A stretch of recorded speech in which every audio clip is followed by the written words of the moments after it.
குழந்தைக்காக நீ இம்புட்டு சிரமத்தை அனுபவிச்சிருக்க. மனசே ரொம்ப நெகிழ்ச்சியா இருக்குன்னு.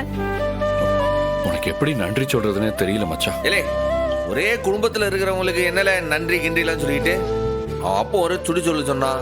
அது கேட்டதுல இருந்து யாருக்கும் மனசு கேட்கல. இது விரதம் முடிச்ச பிறந்தானே ஒரு நிம்மதியா இருக்கு. உனக்கு கண்டிப்பா குழந்தை நல்லபடியா ஆரோக்கியமா பிறக்கும்ல, நீ கவலைப்படாத. என் மனசுல உள்ள கவலையே இப்பதாயா போயிருக்கு. ஆமாய்யா, இனிமே எந்த ஆபத்தும் இல்லாம என் பேர புள்ள நல்லபடியா பிறப்பாங்கிற நம்பிக்கை எனக்கு வந்துருச்சு. அது போதும். மாமா, விரதம் இருக்கிறது, காவடி எடுக்கிறது, இது எல்லாத்தையும் விட மந்த்லி செக்கப், சரியான சத்து, நல்ல ரெஸ்ட், இதெல்லாம் தான் மாமா பாப்பாவை காப்பாத்தோம். இதுக்கு மேல நான் இவளை பாத்துக்கிறேன். அப்பப்பா, அந்த முருகனோட திருவிளையாடல பாத்தியா?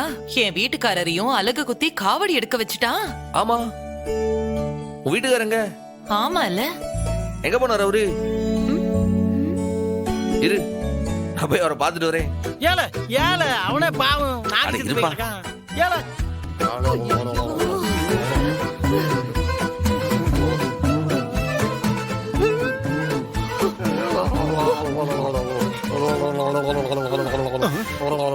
மாமனாரே, அடா அடா அடா அடா, பிறக்க போற பேர பிள்ளைக்காக நாக்குல அழகெல்லாம் குத்தி காவடி எல்லாம் எடுத்து ரோட்ல எப்படி எல்லாம் சுத்தி சுத்தி பிறக்க போற பேர பிள்ளைக்காக வேண்டுதெல்லாம் நிறைவேற்றிருக்கீரு. ரொம்ப பிரமாதம் போங்க.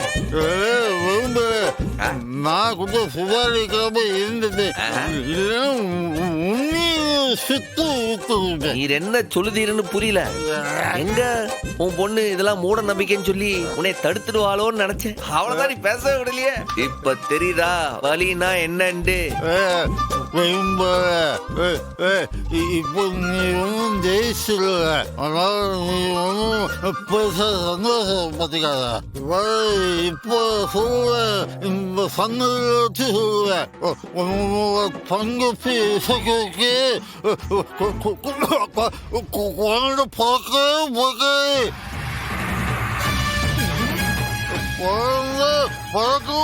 விட மாட்டேன். நீ எழுதி வச்சுக்க.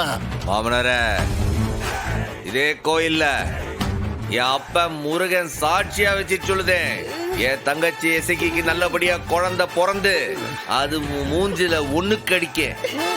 அதே மாதிரி பரணியும் அமெரிக்காவுக்கு போக மாட்டான்.